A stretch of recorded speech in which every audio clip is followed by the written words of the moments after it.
Thanks for taking a moment out of your time to listen to Discussing Who. Want more comic book related content? Then check out the Discussing Who YouTube channel. It's all about discussing comics. Visit youtube.discussingwho.com and subscribe. Again, you can go there easily, youtube.discussingwho.com. And now, on with the show.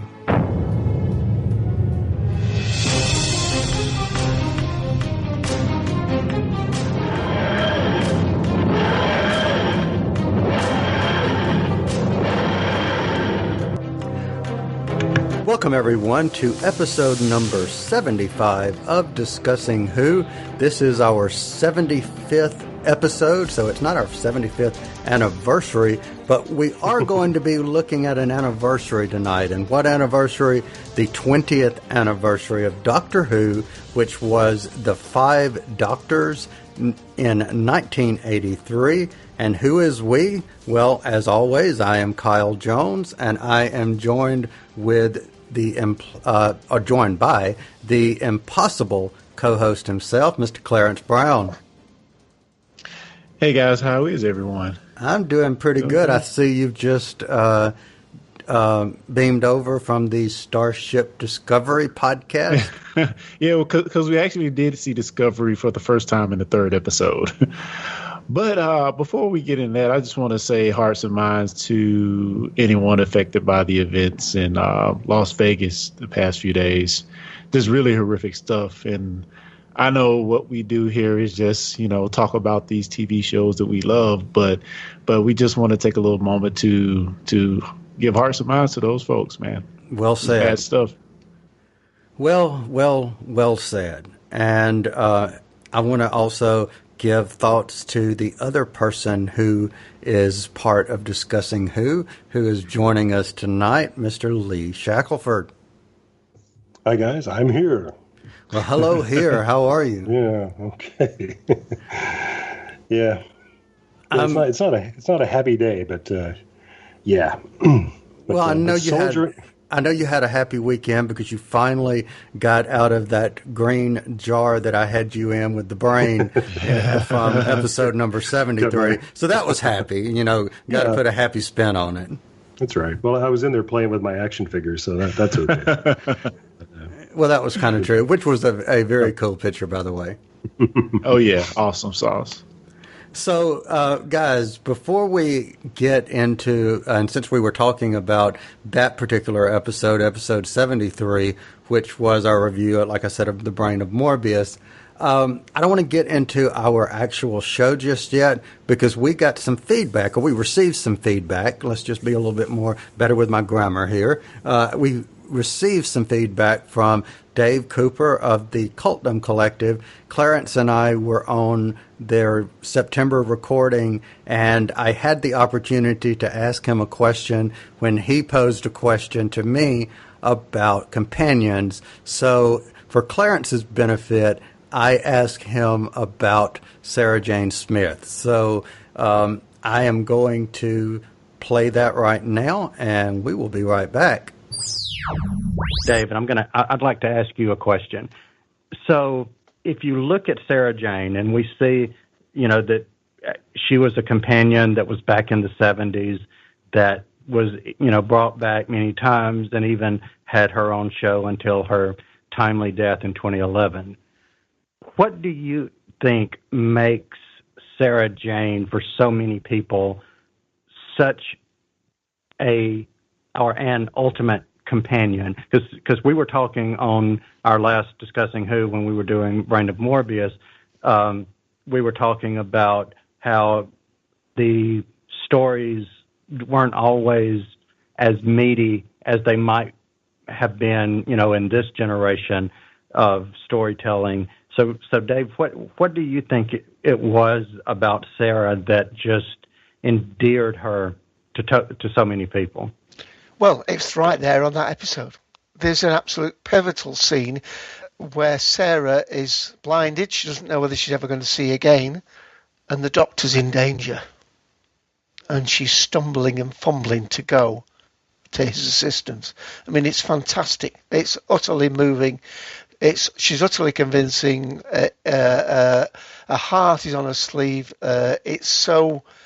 She's so open. Even from the very first time I saw with the third Doctor pretending to be her auntie, and she sneaked away into the compound that they had the third Doctor there.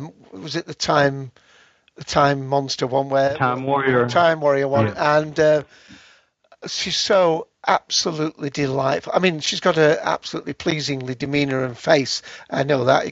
I can't deny that. But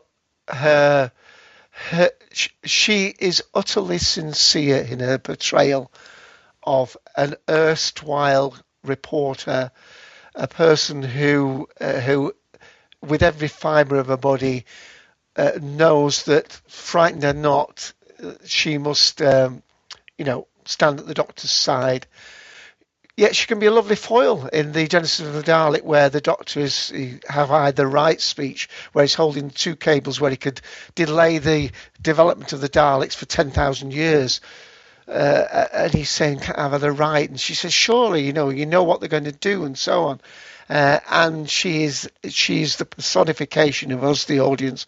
She's utterly marvellous, and it was an utter delight to see her back in the episode School Reunion when her and Rosa, Loch Ness Monster, I can't beat that.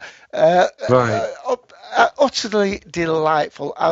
There have been other companions, but she is my favourite alongside Zoe of the classic series. I mean, I'm very much for Zoe.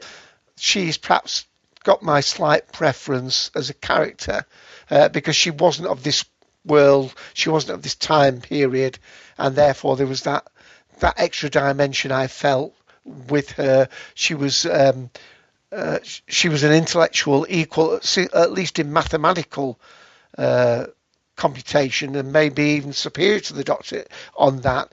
And her attitude with the second Doctor is unsurpassed, along with Jamie, as the three together. And because Jeff may be listening, the Seventh Doctor on Twitter, I have to say, of course, I still do like the Seventh Doctor and Ace as a Doctor companion relationship. Ace brought a lot of that, earnestness and almost over, as the Nitro 9 was just one step too far for the Doctor. But I loved Sarah, and that episode, as I know, is Lee's favourite, The Bane and Morbius. Her stumbling along to help the Doctor, even though she was crippled herself, absolutely, it's there on the screen. Since we've listened to that, and I want to talk one thing about something I read in the news that I've got a question for you guys. It has been said that Pearl Mackie has described Peter Capaldi's regeneration as emotional and exciting. But here's my question to both of you. Wouldn't this be true to any regeneration, or at least most of them? Yeah. and of course she's struggling with the usual gag order. I mean, she's not supposed to talk too much about what she knows. So so I can imagine somebody pointing a mic at her and saying, "Oh, so tell us about the regeneration." So that's all she can say, really. Clarence, what do you think? I mean, it could be even more emotional for her because she actually acted with this guy. So I'm interested to see what they actually do. I don't really know to expect. We've been teased so much already in Series 10, and I mean, it's going to happen. Weird. So I'm going to answer that and be right in the middle of the two of you, is by saying, when I first read it, I was like, oh, it's going to be sad, and I can't believe when I really didn't like Peter Capaldi at the beginning, and now I'm going to be sad that he leaves. But then after I started thinking about it and looking at it on the things that I wanted to talk about tonight, that was why I posed the question of, aren't they all? Yeah, they're all sad. All right, so we are marching towards, speaking of Christmas, Twice Upon a Time.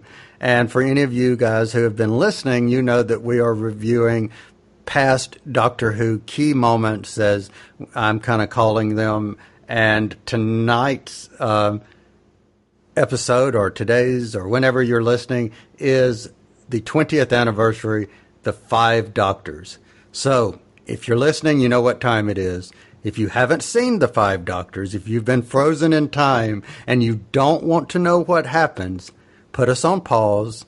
Go out, look on the internet, because you can't find it on BritBox right now. It's not available. So this is 2017. If you're listening to us, then put us on pause, look on the internet, try to find it, and then come back. Buy the DVD. Or buy the DVD. Yeah. Or, perhaps. But put us on pause, because spoilers.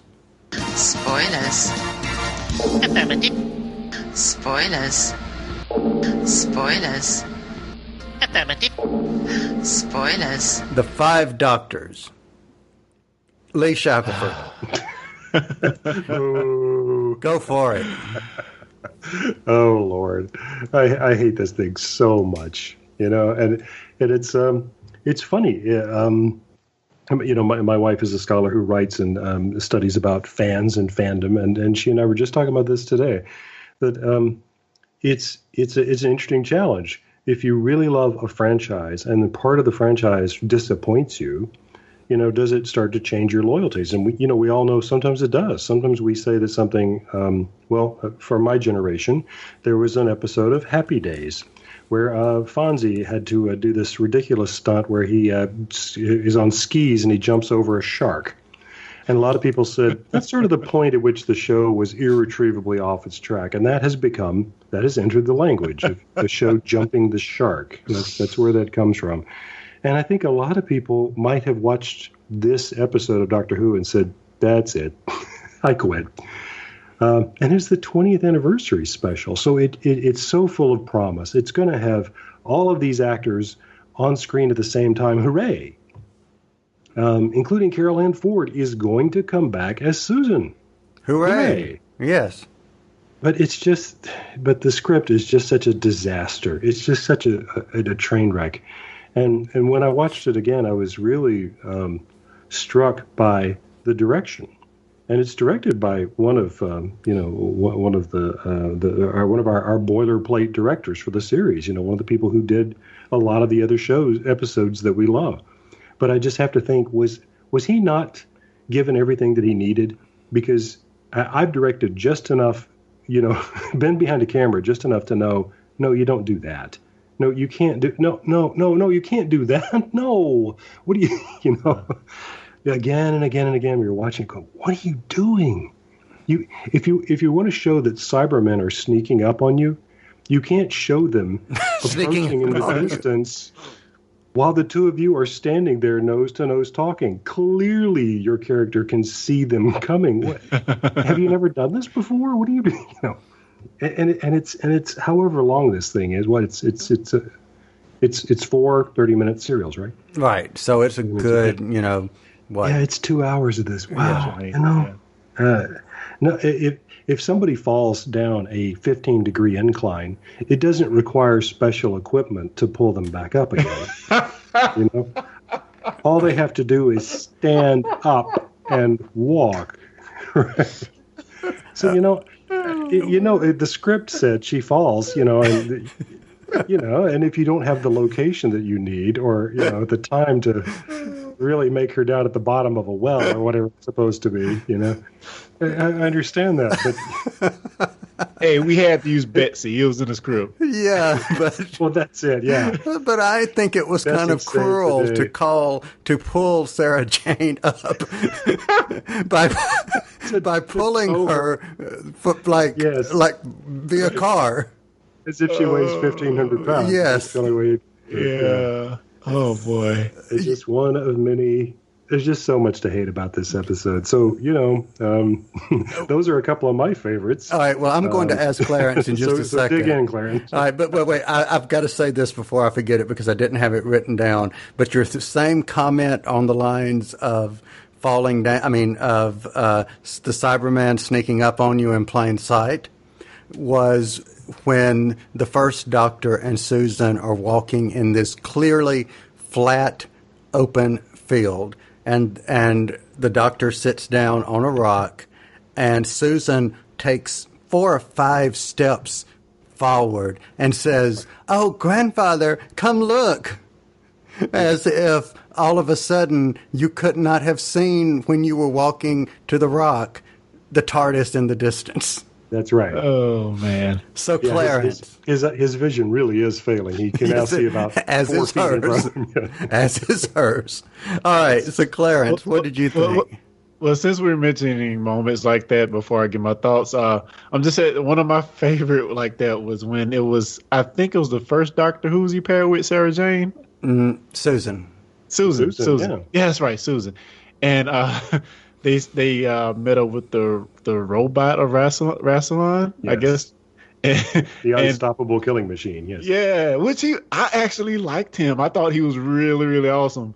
But they got to this one point, and the first Doctor said, "Don't move, or we're dead." Now And you could clearly see- that's the third Doctor, wasn't Oh, it? that was the third and Pertwee. Sarah, yeah. Oh yeah, you're right. There was a third Doctor. You're right. But still, yes. Yeah, it's just they were standing right in front of him, and he's supposed to be this high-powered killing machine. And made short then a work. few minutes. So go on, yeah. No, I was just saying, made short work of the Cybermen, but he couldn't see them standing right in front of him. Exactly. I was like, wow, you seem like an awesome enemy, but you have so many flaws. But let me just give my overview thoughts of the show. I'll reiterate what Lee said. It had so much promise. You have all these actors coming back, which is hard in his own right to get all these actors back on screen after all these years. But instead of it feeling like an episode, it felt more like what I just said. We want to get all these actors back together, like a family reunion of sorts. And even with the script, I think the script has real potential, but it's so many letdowns in so many places. It's just not good. Not good. Like I have to admit though, like the first 20 minutes, I was on board. I was buckled down in my seat. I'm like, man, this is gonna be great. Oh, they got everybody. Even though weird how some people are older, no, reason given why they look older. And I'm like, wow, Sarah Jane looks not Sarah Jane. She looked older, but really, Susan. Yeah, Susan, Susan looked real. I couldn't even tell who she was hardly. Even Sarah Jane looked way different than I thought she did from the last time I saw her on Morbius. But they made no reasons for this happening. And then maybe in the greatest flub of all times, the Fourth Doctor just is not there, which is reminiscent of what happens in the Three Doctors to the First Doctor. But at least they show him throughout the episode. That's right. The Fourth Doctor just gets scooped up and he's nowhere to be seen. Do you know why that was?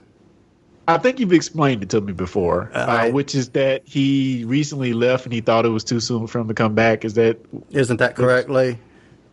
That's my understanding of it, yeah.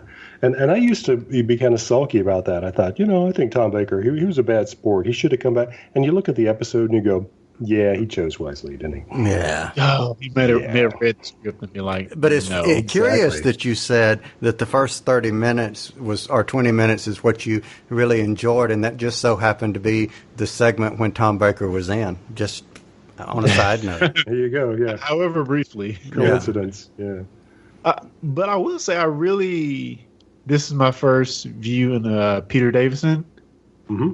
And I thought he was really good. I want to see more of his adventures. I don't know how bad or good they are rated on the scale of Doctors, but he seemed very, very likable. And I was like, man, I want to see more of his work because he seems like he's an excellent Doctor. Likable is exactly the word, I think. I think that's a good word for a... Yeah, I think that's. I didn't always like his companions, all of them, but I never had a problem with him as the Doctor. No. Yeah, actually, after one of his companions, Perry, sees him regenerate, and she gets to know the the Sixth Doctor a little bit. She says, "I liked you better before. You were sweet." Yeah. And he just blows up. Sweet. Sweet. Yeah, well, you were. So let me go through a couple of names that are in the Five Doctor. We were talking about the reunion, and then I'll give my initial feedback, as it were, or as it is, or as it will be. So the Five Doctors, it stars Peter Davison, John Pertwee, Patrick Troughton, Richard Herndon, who ironically is playing William Hartnell, playing the First Doctor. So they were very, in everything I've ever read, have been very persistent in saying that he was not playing the First Doctor, he was playing William Hartnell playing the First Doctor. And, of course, Wow. Tom Baker. And let me just interrupt you for the moment. To say Sure. that one of the things I've read since 1983, I've seen this again and again. Richard Herndon, they're giving an astounding impersonation of William Hartnell. He even looks like him. Yes. What? Rubbish. He doesn't look like him. He doesn't sound like him. It's not. I don't understand that at all. He's nothing like him. Yeah, Anyway. totally agree, Lee. I was like, Thank you. I was thinking, I'm like, this guy, okay, he's wearing the clothes. Right. But to me, he wasn't even trying like the cadences that the First Doctor used. And That's again, right. this is from my brief experience with the First Yeah. Doctor. To me, he looked nothing like him, and the cadence, the words, the posture, Yep. it's like he didn't try at all to portray what we had with the First Doctor. And having said You're that, right, yeah. I think that David Bradley, in turn, is doing a much better job Yes, being yes. the First Doctor. And he also doesn't really look like William Hartnell, No? but his impression of him is so strong that you find that you don't care. Right, exactly. Very good way to put it. Exactly. Yeah. Ah, there you are at last, my dear fellow. What kept you? What kept me? Of all the confounded arrogance. Never mind. You can tell me later. Come and take a look at this. Fascinating. What's happened to the little fellow? The little fellow is perfectly all right, thank you very much. Of course I'm here. You don't imagine anything you two can do would stump me, do you? Let's have a look. What's this? Brigadier. It's Miss Smith, isn't it? Miss Travanka. Don't ask me how we got here. It was like a cross between Guy Fawkes and Halloween. Lethbridge Stewart? Oh, my dear fella, how very nice to see you again. Great heavens, you as well. Well, I can't exactly say it's nice to be here. Do you know, I was Well, you must enjoying... excuse me, old chap. We have a very important inscription to translate, and I think they'll get it all wrong without me. Also, in addition to them, of course, was that unused filming of Shadow with Tom Baker, and of course, as our Fourth Doctor, but also And included. And I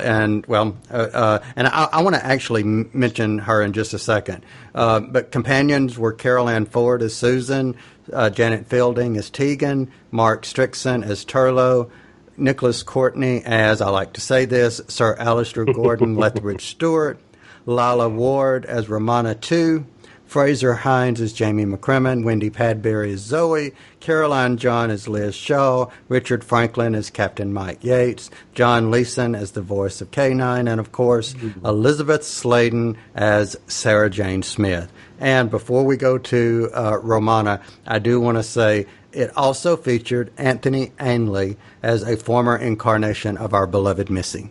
So. That's true. And Anthony Ainley as Missy. That's right. Yeah. Good way to put it. The pain overload, man. For me, not knowing all of these characters intimately, it was hard for me to keep up because it was so many companions. Oh my God. Yeah. I think one of the cool things about this is that, well, maybe more so for you guys than myself, but we did see different pairings of the Doctor companions. I thought that could have been a little more interesting than it was, but seemed pretty cool nonetheless. All right, so Lee, let me ask you a question. You mentioned Lila Ward. So are your favorite Romana 1 or Romana 2? Well, wow, I'm torn. As a young man, I had a terrible, terrible crush on Lala Ward, as did Tom Baker.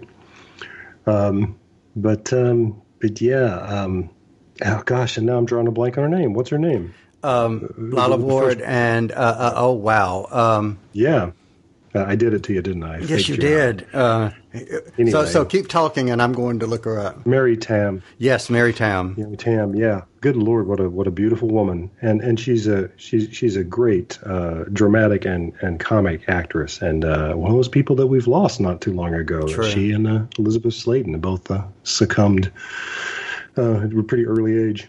Yeah, but so that was Romana in the gondola with. They're all Romana. Yes. Yes. Okay. So the one we referred to in last. She's actually she's a time lady. Yeah. What? Oh wow. Okay. So she had regenerated. Yes. Yes, that's and so we call her Romana too.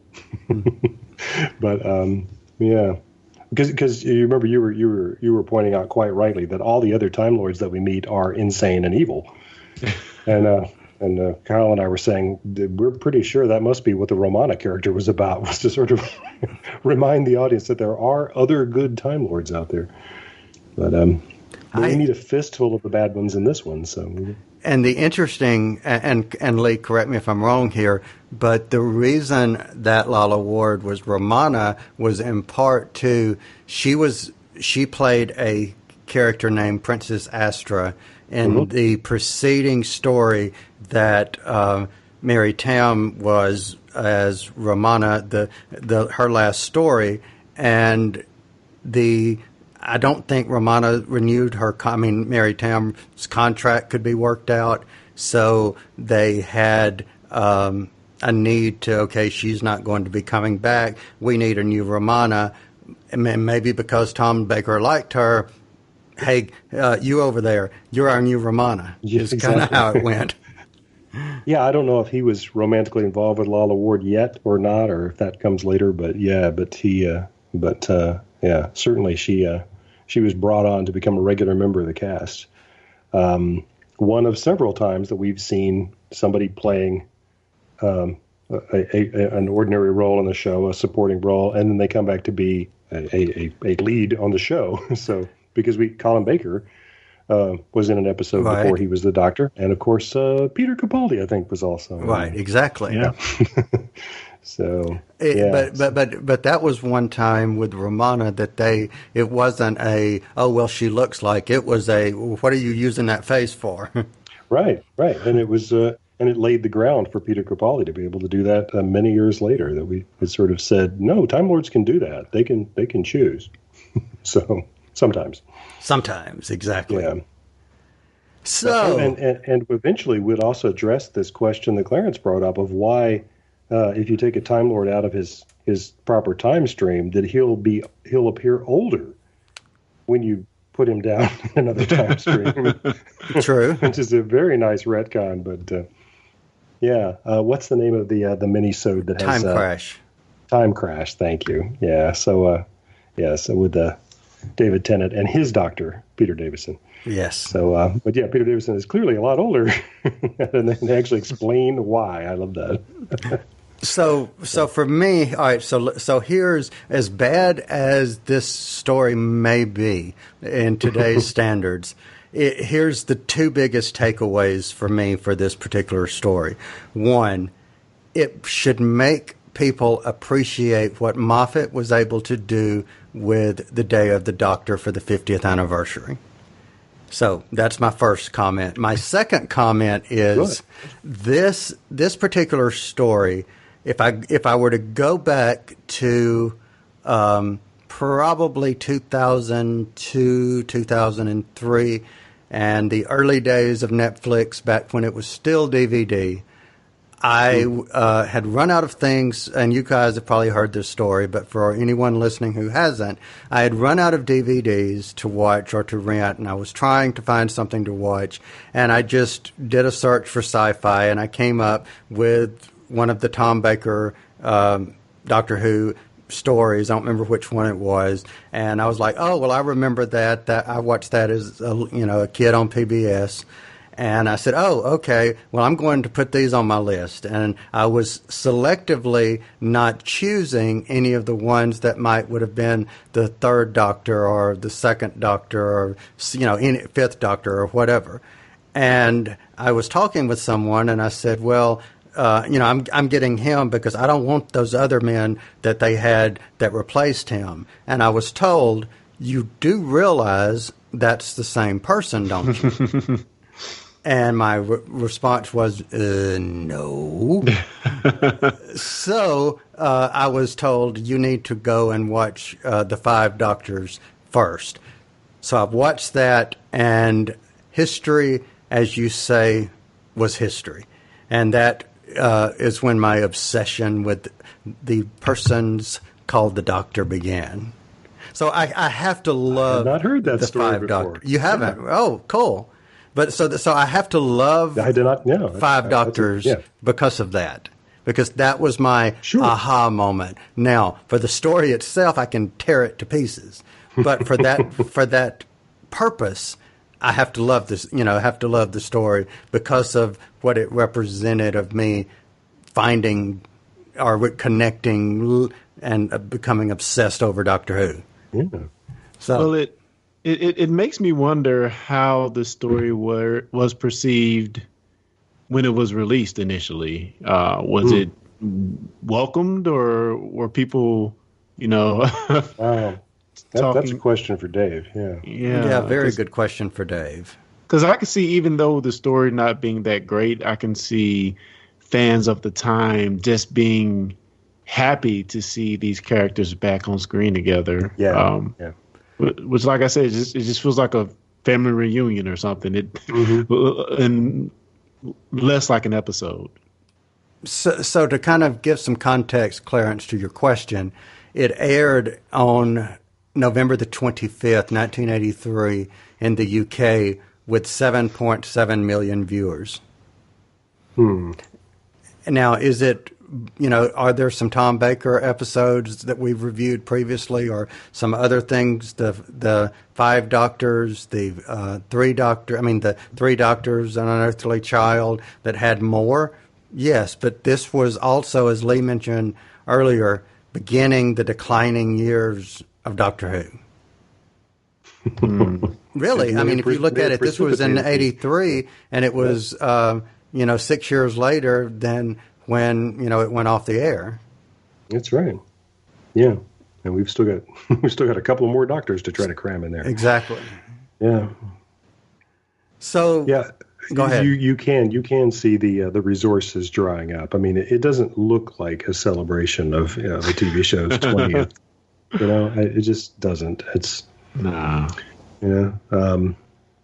Here's another of my big pet peeves, and I'm sure that Kyle is with me on board. Was on board with this too. Clarence, have you seen? I'm going to guess no. The Dalek Invasion of Earth. No, I've not. That's one of the last of the first Doctor stories with Ian and Barbara and Susan. Susan, right? Well, it is the last one with Susan. It is the last one with Susan. Yeah, this is her. This is sort of the story in which she leaves the series, and highly recommend it. I mean, I think it's a great serial.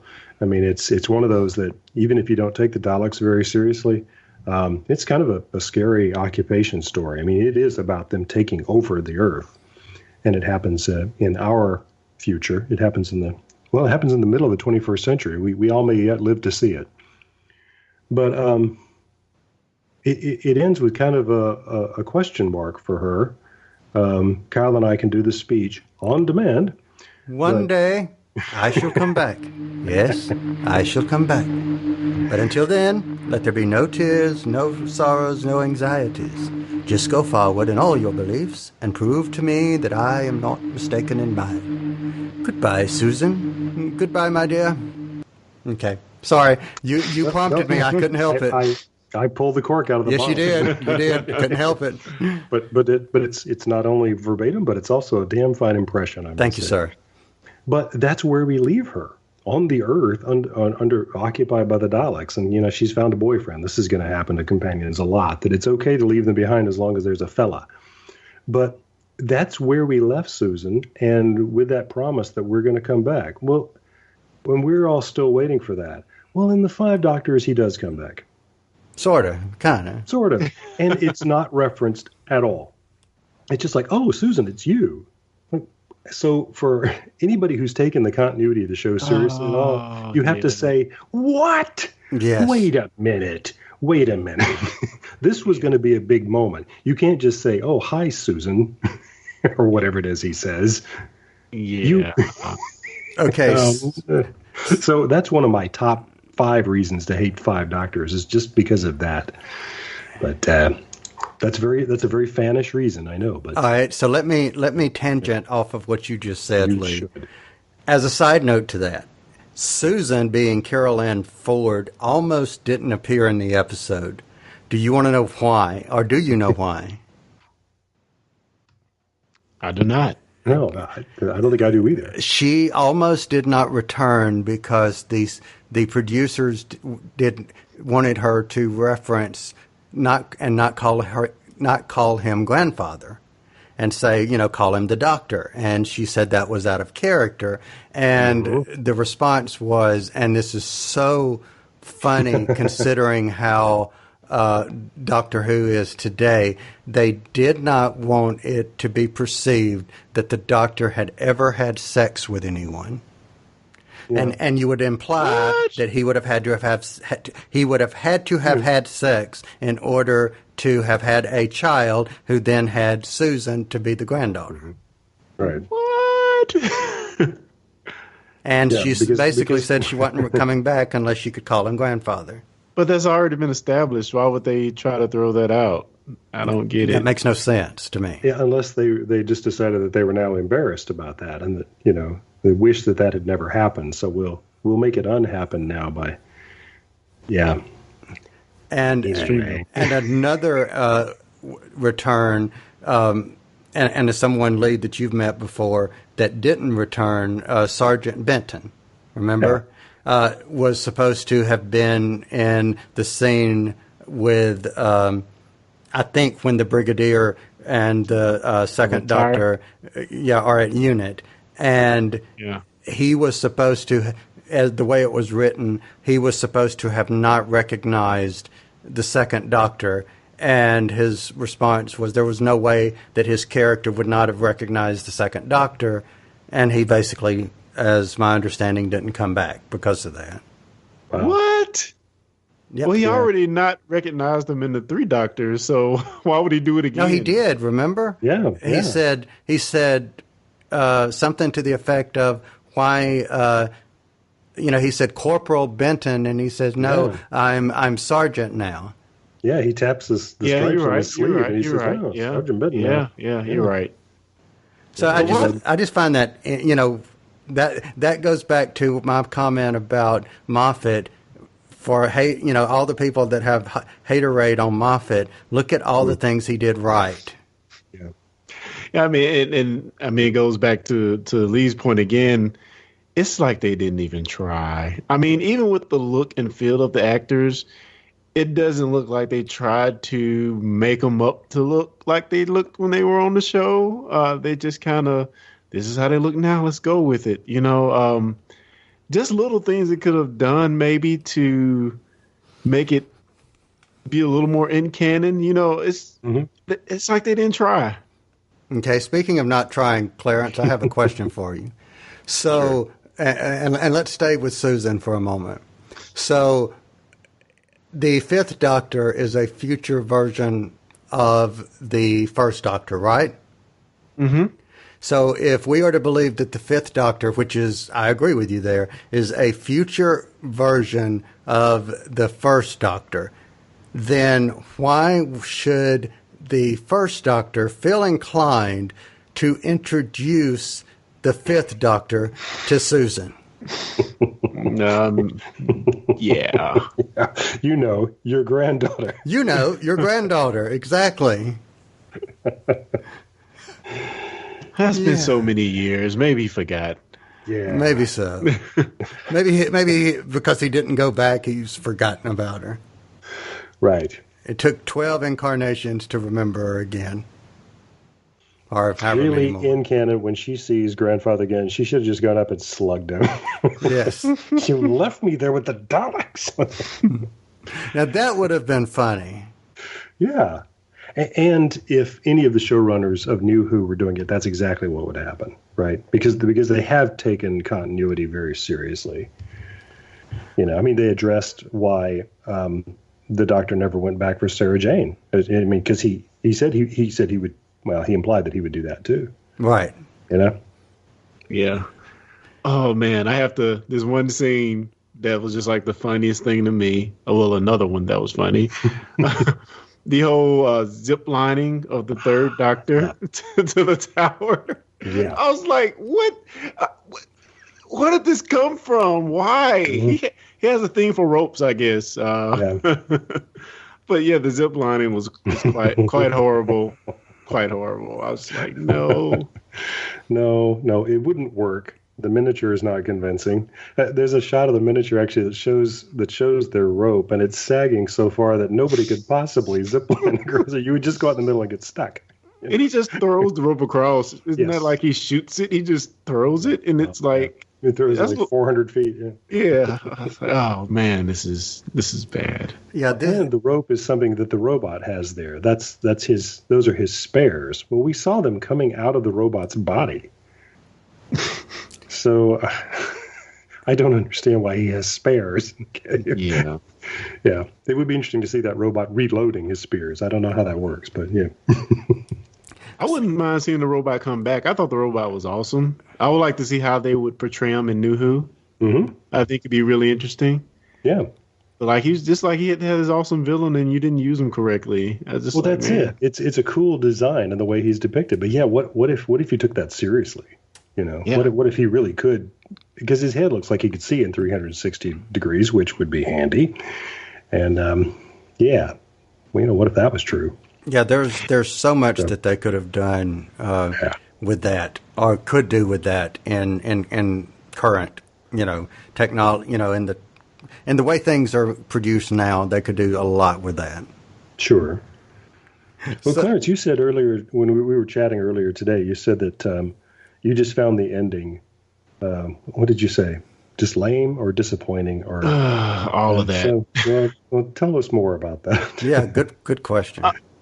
Well, one of the things that I really didn't understand is, you know, we have the current president of the Time Lords. After this immortality, and that's kind of the pitch is we're going to get this immortality, and from Rassilon, and why does a Time Lord who has 12 lives or regenerations really need immortality? Why is it so appealing? I just don't get it. I can see us running after immortality, but he's already a Time Lord, and he basically lives forever anyway. And is it really worth going through all this to get immortality when you're I don't know. It just didn't make sense to me. And I feel the same way. I mean, I can understand nobody wants to die, you know, even if you've lived for 1,000 years, I guess.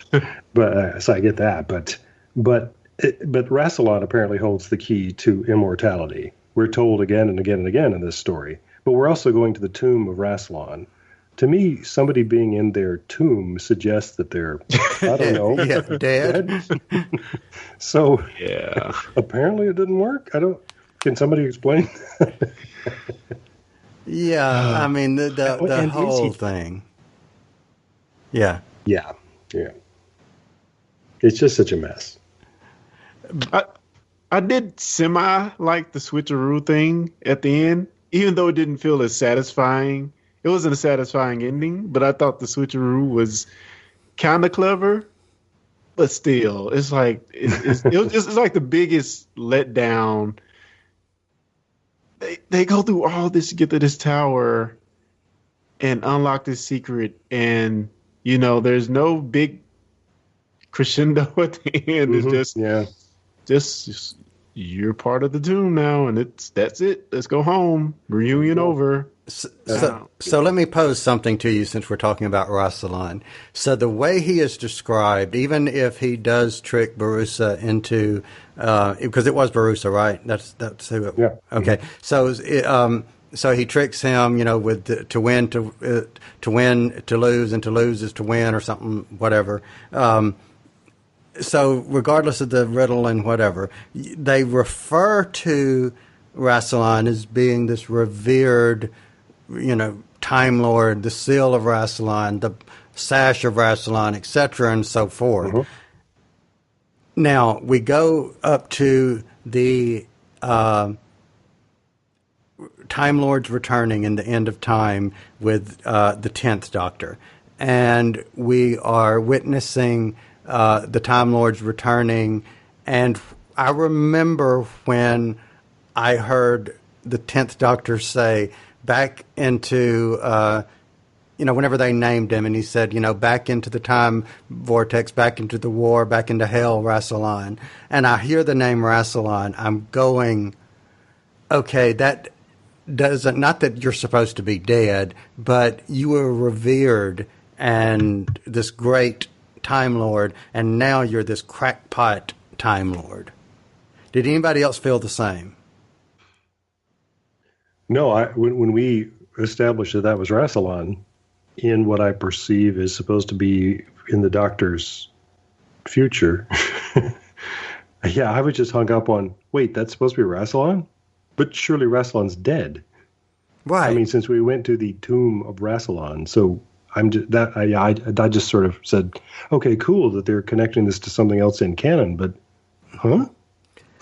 Now, I'm not sure if it was during Hell Bent and Heaven Sent, or if it was in the End of Time. But I think there is a line that the Doctor, one incarnation of the Doctor, or someone makes a reference to the Time Lords resurrecting Rassilon. Do you guys remember that? No, and I've actually been looking for it today because I was trying to remember that, and I can't find it. But maybe a listener will call in and say, "Here's what it was." That would be awesome because that's the only thing I can figure is that in certain cases they can actually raise the dead. Hooray! Yeah. What do you think, Clarence? That makes me think. Could it have been in a book or some other Doctor Who media that kind of explained this? Perhaps. I don't know. That was one of the things that I found is that in one of the the secondary literature that somebody has written a story that ties all this stuff up together. But yeah, I'm trying to think if in the show that's actually been addressed. I don't know. But, well, I don't know. Let me throw this at you. It would, to me, have made a lot more sense if in the End of Time, and even into Hell Bent if they wanted to, if they would have said that who was fighting with, or who they had used or recruited as part of the Time War was Omega, as opposed to Rassilon. That would be, the way he was portrayed as this megalomaniac or this, dictatorish Rassilon would have made much more sense if they would have said, that's Omega. But you will never overcome me. We don't need to. Soon Chancellor Flavia will be here with her guards. Or can you overcome the whole High Council? Why not? I am Lord President of Gallifrey, and you are the notorious renegades. We shall see who is believed. This is the game of Rassilon. Oh, wait, my boy. That was the voice of Rassilon. It's out of our hands now. Who comes to disturb Rassilon? I am Barusa, Lord President of Gallifrey. Why have you come here? I come to claim that which is promised. You seek immortality? I do. Be sure. Be very sure. Even now, it is not too late to turn back. I am sure. I have to make a comment about Missy / Master's cloak. when they were driving by, and the Doctor and Sarah Jane are in Bessie, and they're driving by, and you see the Master standing there in the distance, I'm like, this looks like a cheap Halloween costume. Yeah. You're looking like Dracula. Yep. Yeah, he did look like Dracula. It's funny, the Master, because I think in this episode he had moments that I thought were really cool, and then there were moments where I was just like, really? For instance, when they first run from the Cybermen, I think it was him in 3 that were running from the Cybermen, and I could be remembering that wrongly, but they get shot at, and he like instantly falls and is presumably knocked out. Yes. And I'm like, you didn't get touched, but he's knocked out. And this happens like twice in the episode. He's like knocked out from what I think are not really good reasons. The Brigadier knocks him out the second time. I'm like, okay. Mm-hmm. And you go from that to this good moment I think he has when we have the checkerboard floor, and he has to figure out pi, I guess, to get across it, and he lures the Cybermen on. I thought that was kind of cool, but it's just like his character was so varied in this episode, from semi-brilliant to incompetent. Really? Mm-hmm. Yeah. Yeah, and in that way, he's just getting the same treatment that everybody else is. You know, that there are times when you just feel like the doctors are being rock stupid because they can't see things that are right in front of them, and then, yeah. So, okay. Well, on another stupid vein, I found it quite stupid that Tegan could run in high heels, and but Susan falls and twists her ankle in flat. I mean, yes, Right. But now this is something that is really, really cool, and we would not have had we would not have had something.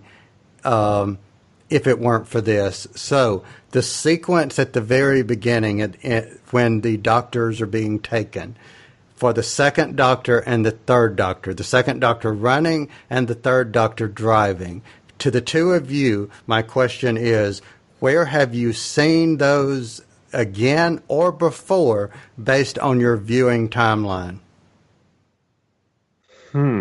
The scene of the second Doctor running and the third Doctor driving, and think about what I'm asking to both of you. Where have you seen these again or before, based upon your individual viewing timeline? Yeah, we've seen those pieces of footage again. Only Clara was in them. Yes. Oh, very good. Very, very good. I want to see it again. Where is it? Yeah. I need to look it up. So go to the name of the Doctor, and those spoilers, but go to the name of the Doctor. And Clarence, I'll tell you more offline, so I don't want to get into name of the Doctor spoilers. But well, I remember it from when I watched it the first time, but I'm trying to rejigger my memory and think of what I thought of those scenes when I saw them, and yeah, I would suspect they would have a totally different meaning now. Yeah, even though I thought they were cool at the time, but wow, yeah, it's it's interesting how, especially for Patrick Troughton's, the fact that they were able to do it so well. Now, I think it was much easier to do with Pertwee's third Doctor than it was with the second Doctor, but so good memory, Lee. Now here's a question that I have for both of you. The third Doctor made a comment to Sarah, and when she's talking about you had changed, and he made about being all teeth and curls. How did he know what his future self would look like? Because to my knowledge, at least on screen, they haven't met. I thought the same thing. I was like, how does he know that? It doesn't make any sense. And then it sounds like he was being a little playing a little bit of being a little childish about it, trying to make a joke about it, But yeah, that was really strange to me. Yeah, I thought so too. So, trivia question: where have we heard the Fourth Doctor refer to what he looked like when he was the third Doctor. Good. Have we? Yes. Solon admired his head. He said, yes. It's a magnificent head. And he says, oh, you like this? I've had several. I used to have an old gray one. Some people liked it. And Sarah said, I know I did, or something like that. And that's not in the script. That was an ad lib of Elizabeth Sladen's. So a little shout out to John there. She said, I did. Yeah. Wow. Good trivia. Very good trivia. Very, very good trivia. So go ahead. Do we ever know why the Cybermen are there in the death zone? Is it ever explained? Yes, they were a Doctor Who villain, so therefore they appeared repeatedly. So yes, that's why they were there. Yeah, same reason the Daleks are in the Hall of Mirrors. Yeah, right. That's a good point, Clarence. I don't think there's any explanation for that at all, or why they're wiring up this bomb or whatever, and why it takes them a half an hour to unspool some cable. Oh no, the TARDIS is gone. Yeah, you think? Is the Death Zone talked about in any previous episodes, or is this kind of an invention just for this anniversary? Boy, I feel like that's established. Maybe it comes from the 5 Doctors for the first time, but we have talked about other times the waste beyond the city, the Citadel. Yeah. But I think you're right, Lee. I think it is established in this particular episode. Huh. So there's a gift from 5 Doctors. And another gift from the 5 Doctors is something that the first Doctor said in his entrance in 2017 was a repeat of this, where he refers to himself as the original, you might say. That's right. Yeah, he did do that. Yeah, which is always a play off the 4th Doctor. Correct. So because right after his regeneration, he does that, because Harry Sullivan, says, no, I'm the Doctor. He said, no, you're a Doctor. I'm the Doctor. It's all of the something about the participle or something. That's right. He said, the definite article, you might say. There you go. Yeah, there you go. The Doctor. Now, we also get to hear Patrick Troughton say something that he said in the 3 Doctors. Either of you remember what that was? Where there's a wind, there's a way? Maybe? No. No. I don't know. I just wanted to say that. You know what it is, Lee? Is this one of the cases of when I say run, run? No, maybe, but no. He didn't say, where's my flute, so I have no idea. Oh, you've redecorated. No. Oh, I don't like it. Oh, of course. Yeah. Remember, he said that to the same to me, but okay. Yeah. But he said that into the in the TARDIS, and then he in the 3 Doctors he said it in the Brigadier in Unit, and which Doctor said it in the Day of the Doctor? The 10th Doctor gets to say it to the 11th and gets an open-mouthed astonishment. Yes. Yes. Yeah, it is great to hear David Tennant say one of Patrick Troughton's lines. It's just wonderful. Don't like it. Yeah, especially since, in many ways, to me, Matt Smith was patterned a lot after Patrick Troughton. Yeah, I was just reminded today, reading about this a little bit, that see if I can do this. Peter Davison said that the 2nd Doctor was his favorite when he took the role. So did Colin Baker. So did Sylvester McCoy, Matt Smith, and who else? There were 5 actors who played the Doctor who've all said that their Doctor was it David Tennant? I don't think so, because his Doctor was Peter Davison. Okay. He said many times. Because I'm trying to think. And that was long before Peter Davison was his father-in-law. Well, I get that. They seem similar. Yeah. Yeah, but that's right. They're both sweet. Yeah. Well, the only reason I'm not saying Capaldi is because Hartnell was his favorite. That's right. Obviously, considering his going away present. Right. Yeah, and he's always had a little dash of John Pertwee as well. True.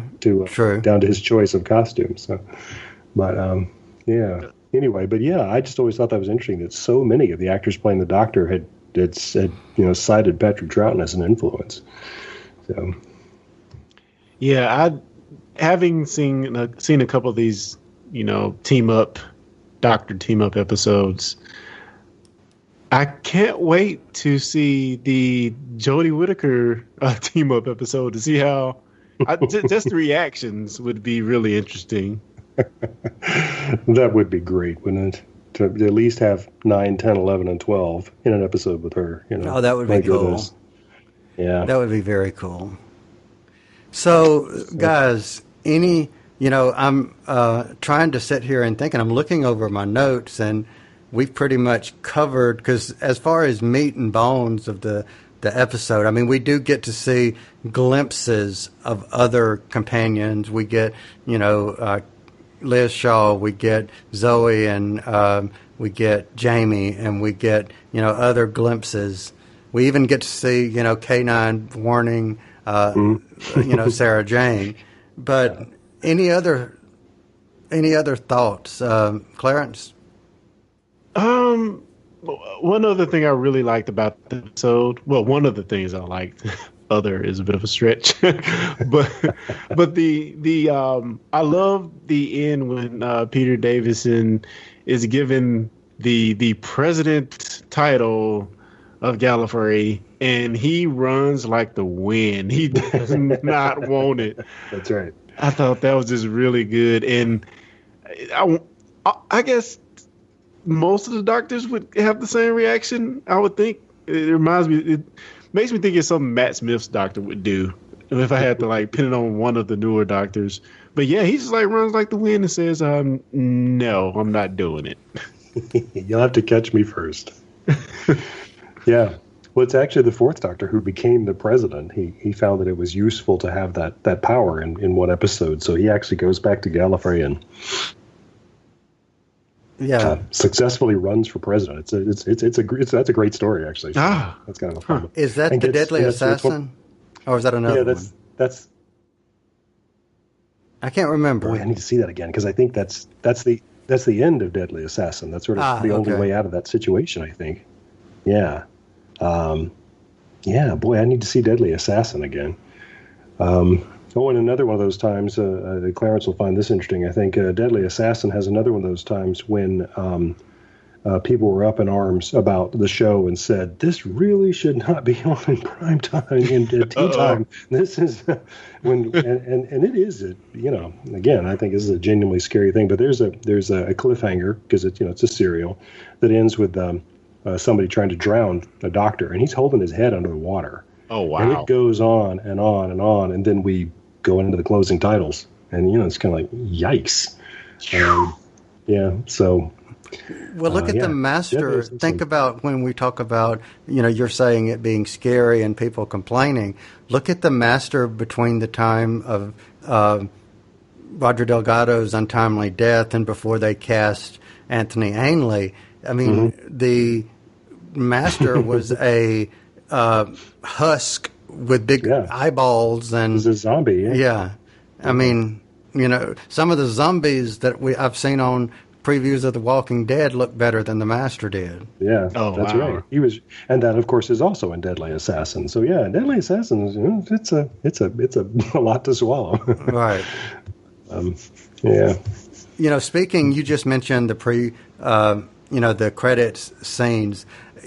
I did not know this until reading up during research for this, and that's one thing that's cool about doing reviews like this, is because it prompts you to read up on things and find out things you don't know, which is the ending credits, or the music sequence at the end was a combination of the original that then transitions into the 80s, the mid-80s version. So it starts off with the, 1963 Delia Derbyshire arrangement, and then transitions into the mid-80s version, which I listened to right before we started recording, which was really cool.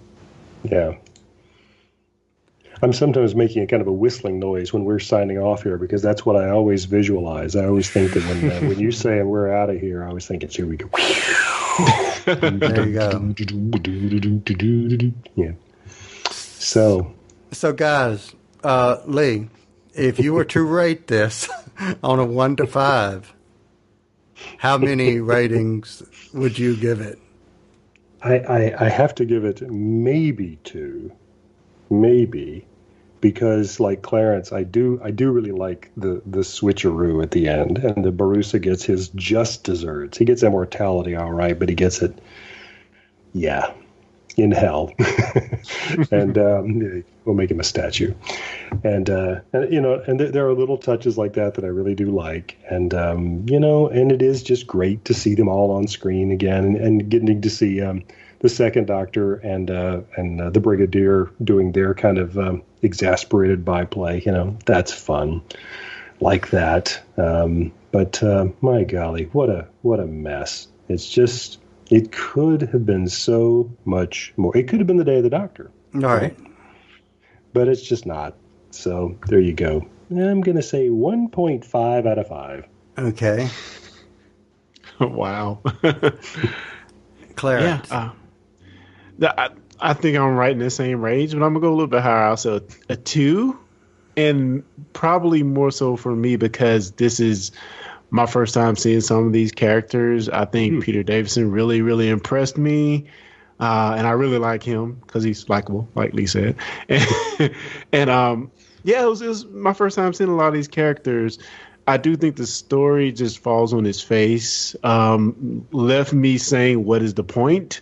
But like I said up top, the point was to have a reunion, and that's what they did. So, I'm going to sit firmly on 2. And yeah, man.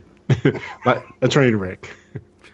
All right, so I'm going to halfway put the train back on the tracks, and you're going to throw a rope. You're going to throw a rope and attach it to Bessie and pull it up. That's what I'm going to do. Yeah. So here's how I have to. Here's how I have to give 2 different ratings on this for 2 different reasons. I have to give it a alternate reality, wibbly wobbly, timey wimey, paradox of time 5 that really didn't happen because we broke the paradox and restored reality. But in that brief moment that this alternate reality existed, it gets a 5 because it created my obsession to find out more once I learned and saw that this was the same person. So in that mindset of crazy that I just described, I'm giving it a 5. Outside of that and back to reality, I cannot give it any more than a 2.5 at best because of what you guys said. I mean, it falls on its face. It falls apart. It's no more than a happy family reunion, and let's cram everybody in just so that they can get a little bit of, whatever. And I have to say again, for everything that Moffat did right in The Day of the Doctor, kudos, because good intent, bad execution here. Yeah. So I'm going to say something that's going to surprise you guys. Okay. I actually typed this into good old Rotten Tomatoes, and this is just weird. The audience score for The 5 Doctors is 83% liked it. Really? What? Do you believe that? Out of 421 user ratings. Interesting. 83% of 421 people liked it. I could define like, I guess. But you know what? Go ahead. Well, as I told you guys before, I had the privilege of getting to go to the theater and see one of the video casts of the Riff Tracks guys riffing on 5 Doctors, and that was hilarious. I mean, we had a ball. I mean, it's great fun to have Kevin Murphy and Mike Nelson and Bill Corbett making fun of the 5 Doctors, and they're all fans of the show, of Doctor Who, but They were ruthless, and it was hysterical. So maybe that's part of what people are responding to there on Rotten Tomatoes. They're saying, yeah, it's a laugh riot. It's really, it's a funny show. But I'm sitting here listening to us, and neither of the none of the three of us are sitting here going like, if we were saying this was, I don't know, maybe a movie, and maybe a movie called, I don't know, maybe Batman versus Superman, Dawn of Boredom. Right. Then yes, I do have a little bit of malicious intent by saying Zack Snyder was horrible in that as a director, and the Martha moment. Okay, but none of us are doing that. Well, Kyle, I just think you're a little mad because we got something to replace Batman v Superman. Forever in his fourth, we're just going to say the Five Doctors, and that's going to be it. Hate on the Five Doctors now. Hey, my response to you there is, I was nice to you in episode number 74. So, Batman versus Superman, Dawn of Boredom. Oh boy! So you can't say anything because because history has been solidified with episode 74. You can't go back and say I wasn't nice to you there. All right, man. All right. Wow. You win. Okay, cool. That's a lousy reason for doing a tribute episode to somebody. Hey, I had good intention, or did to build up stock? Yeah. Or did I? Yeah, blackmail's one.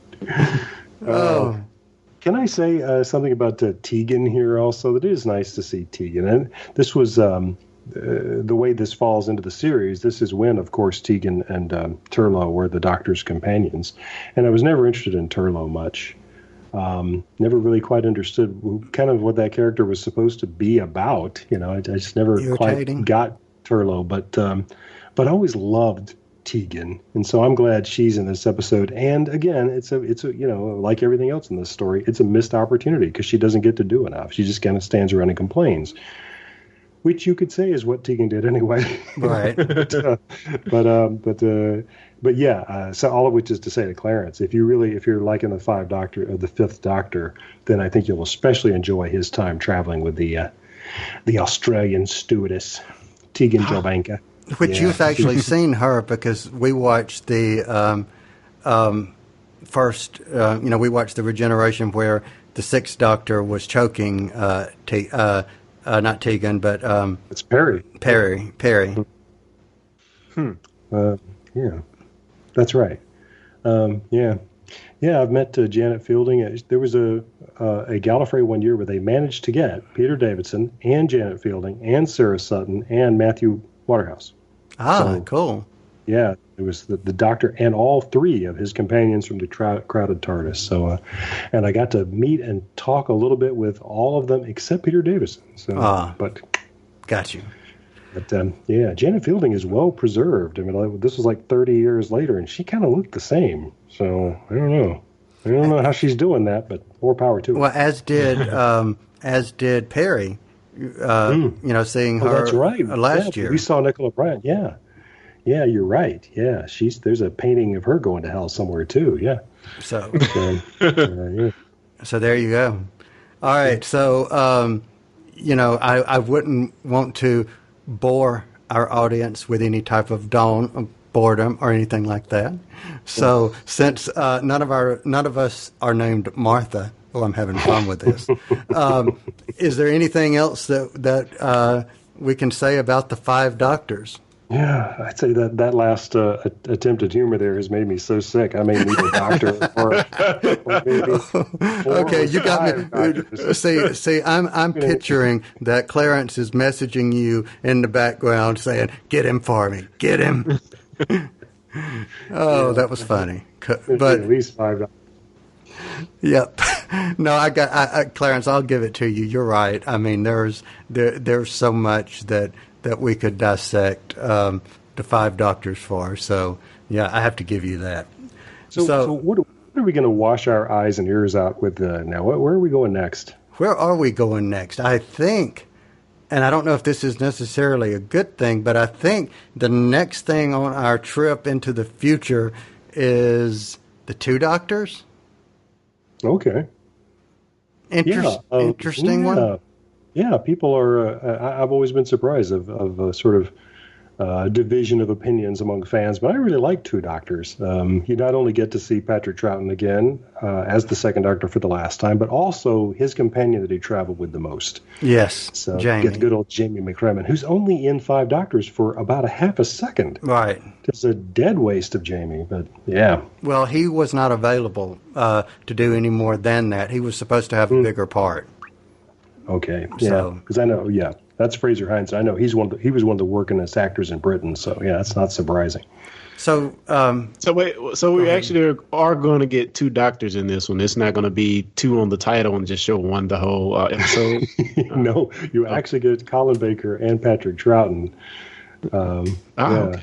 Yeah, and Jamie and Perry. So yeah, so this will bring you up to speed not only in another companion of the second Doctor, but more of Pippa Gilliam Brown.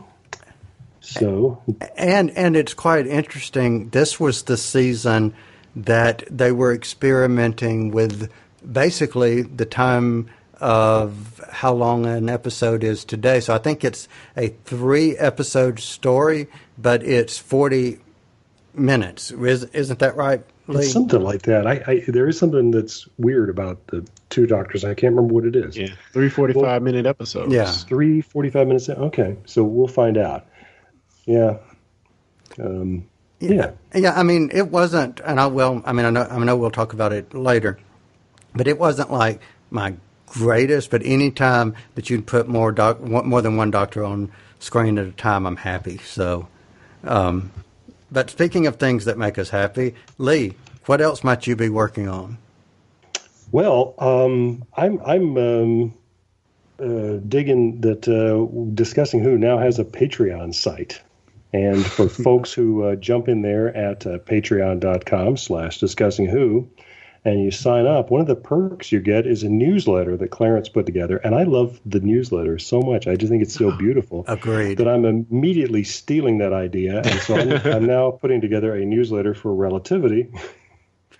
Which also, by the way, has a Patreon account, which can be found at patreon.com/Relativity Podcast, or just Relativity? Relativity Podcast, yeah. Okay, cool. No, I don't know. Maybe.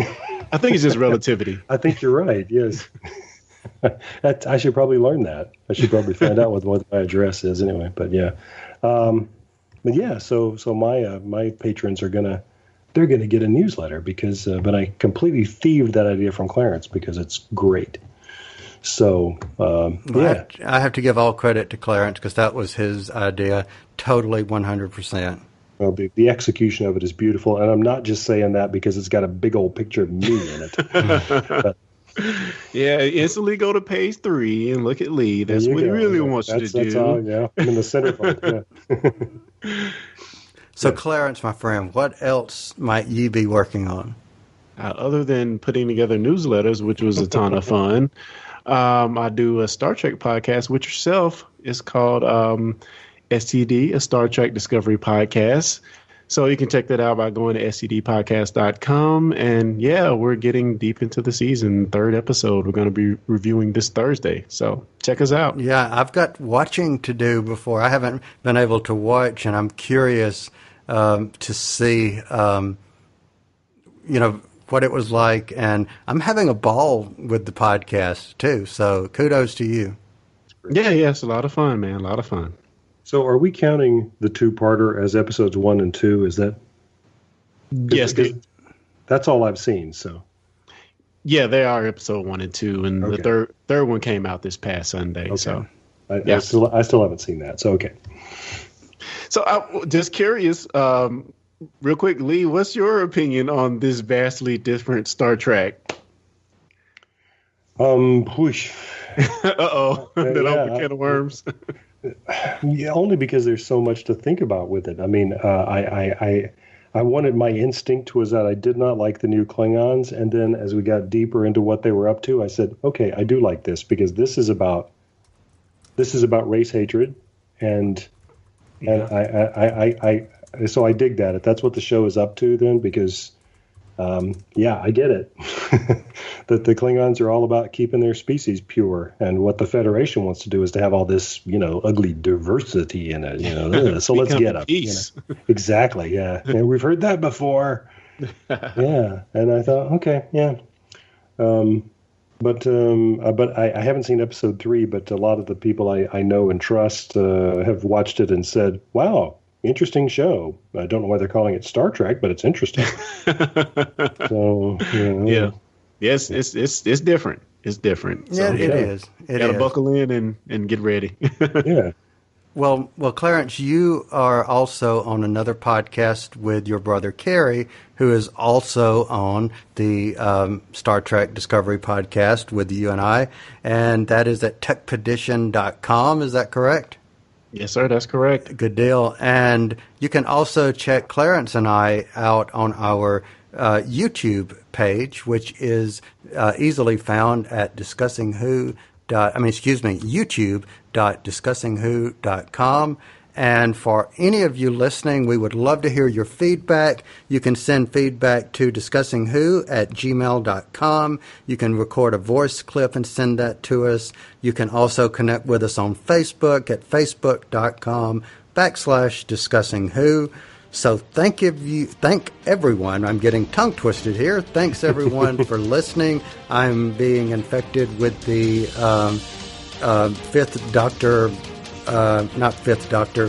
Five Doctors mumbo jumbo of the storyline. So until I can reformulate my brain, the three of us are going to bid you good night, good morning, whenever. Thanks for listening, and we will be with you again next time. Hey guys, don't miss an episode of the Tech Petition podcast. For more information, go to techpedition.com/subscribe. TechPedition.com. Discussing Who is brought to you by Audible. You've probably heard of Audible, but just in case, they are the world's leading provider of audiobooks. They have more than 180,000 titles. Let me say that again, 180,000 titles to choose from. Imagine a genre, they've got an audiobook. And these files play on smartphones, Kindles, tablets, in fact, over 500 different devices. Now, for fans of Discussing Who, Audible is offering a free download when you start a new Audible subscription. And you can choose anything at all from that vast library. But we know you want to get one of their absolutely fantastic Doctor Who titles, which include New Adventures of the Doctor, but also Torchwood and River Song. And they're performed for you by actors you know and love. Wonderful voices, Tom Baker, Alex Kingston, David Tennant. The list goes on and on. So try it out for 30 days. And if at the end of the month you decide Audible is not for you, you still get to keep that Doctor Who book you downloaded. So look at it this way. Free Doctor Who book. So here's how you get started. Point your favorite web browser to audibletrial.com/discussingwho. That's audibletrial, all one word, audibletrial.com/discussingwho, also one word. And that's how you get your free book. What could be better than that? You've been listening to the Discussing Who podcast. Discussing Who is made by fans for fans. No copyright infringement is intended. Show us you're fans of the show by liking us on Facebook, following us on Twitter. You can find us on the web at www.discussingwho.com. Want more Discussing Who? Find us on iTunes, Google Play Music, Player FM, the Doctor Who Podshock Alliance, and more. Send us your feedback to discussingwho@gmail.com, or if you'd like, simply record a voice message and send that to us via your smartphone, tablet, or computer. We want to hear from you.